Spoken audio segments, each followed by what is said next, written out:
আসসালামু আলাইকুম প্রিয় দর্শক। একদিন এই পৃথিবীর সব আলো নিভে যাবে, সব কোলাহল থেমে যাবে, ধনী গরিব সবাই কবরের ঘরে শুয়ে থাকবে। সেদিন শুরু হবে আমাদের প্রকৃত যাত্রা, যে যাত্রার নাম আখিরাত।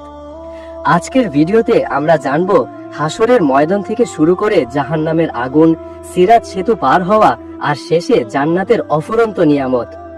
সেদিন ইসরাফিল আলাইহিস সালাম সিংহায় ফু দেবেন, আকাশ বিদীর্ণ হবে, পাহাড় ভেঙে পড়বে, সাগর জ্বলে উঠবে, আর মানুষ আতঙ্কে দৌড়াবে, কিন্তু কোথাও আশ্রয় পাবে না।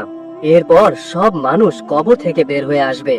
আল্লাহ বলেন, সেদিন মানুষ তাদের আমল দেখার জন্য বিভিন্ন দলে বিভক্ত হয়ে বের হবে। সূরা জিলজাল 6। রাসূল সাল্লাল্লাহু আলাইহি ওয়াসাল্লাম বলেছেন, মানুষ কিয়ামতের দিনে খালি পায়ে, নগ্ন ও অখতনা অবস্থায় উঠবে। সহিহ মুসলিম। সেদিন সূর্য এত কাছে চলে আসবে, মাত্র 1 বর্ষার দূরত্বে।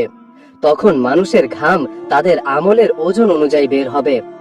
একবার ভাবুন, আজকের এই পৃথিবীতে একটু গরমে আমরা কষ্ট পাই, কিন্তু কিয়ামতের দিন সেই গরম হবে অসহনীয়, আর আশ্রয় নেয়ার মতো কিছুই থাকবে না। মা সন্তানকে চিনবে না, সন্তান বাবাকে চিনবে না, প্রত্যেকেই শুধু বলবে নাফসি নাফসি। কিয়ামতের দিন মানুষ জমায়েত হবে হাসরের বিশাল ময়দানে। সেখানে কেউ কারো খোঁজ নেবে না, সবাই থাকবে নিজের চিন্তায়। ঠিক তখন শুরু হবে হিসাব নিকাশ, আমাদের দুনিয়ার প্রতিটি কাজের বিচার। সেদিন প্রত্যেক মানুষের হাতে তুলে দেওয়া হবে তার আমল নামা। কেউ পাবেন ডান হাতে, কেউ পাবেন বাঁ হাতে, আর কারো কারো পেছন দিক থেকেও দেওয়া হবে। যারা ডান হাতে আমল নামা পাবে তাদের মুখ উজ্জ্বল হয়ে উঠবে। তারা আনন্দে চিৎকার করে বলবে, এসো সবাই আমার আমল নামা পড়ো। কারণ তাদের দুনিয়ার নামাজ, রোজা, দান, ভালো কাজগুলো আজকে উজ্জ্বল হয়ে উঠবে।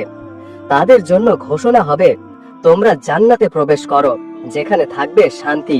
সূরা ওয়াকিয়া 27 থেকে 34। তারা জান্নাতে যাবে যেখানে দুঃখ নেই, চিন্তা নেই, শুধু সুখ শান্তি। কিন্তু যারা বাঁ হাতে আমলনামা পাবে তাদের অবস্থা হবে ভয়াবহ।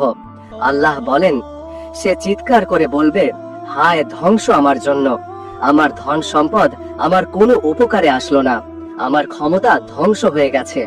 সূরা হাক্কা 27 থেকে 29। এই মানুষদের নিয়ে যাওয়া হবে জাহান্নামের আগুনে, যেখানে তাদের কোনো মুক্তি নেই। ভাই ও বোনেরা, আল্লাহর বিচারের দিনে একটি কাজও বাদ যাবে না। রাসূল সাল্লাল্লাহু আলাইহি ওয়াসাল্লাম বলেছেন, আল্লাহ বান্দার প্রতিটি কথা, প্রতিটি কাজ হিসাব করবেন, যদি তা সরিষার দানার মতো ছোটও হয়। রাসূল সাল্লাল্লাহু আলাইহি ওয়াসাল্লাম বলেছেন,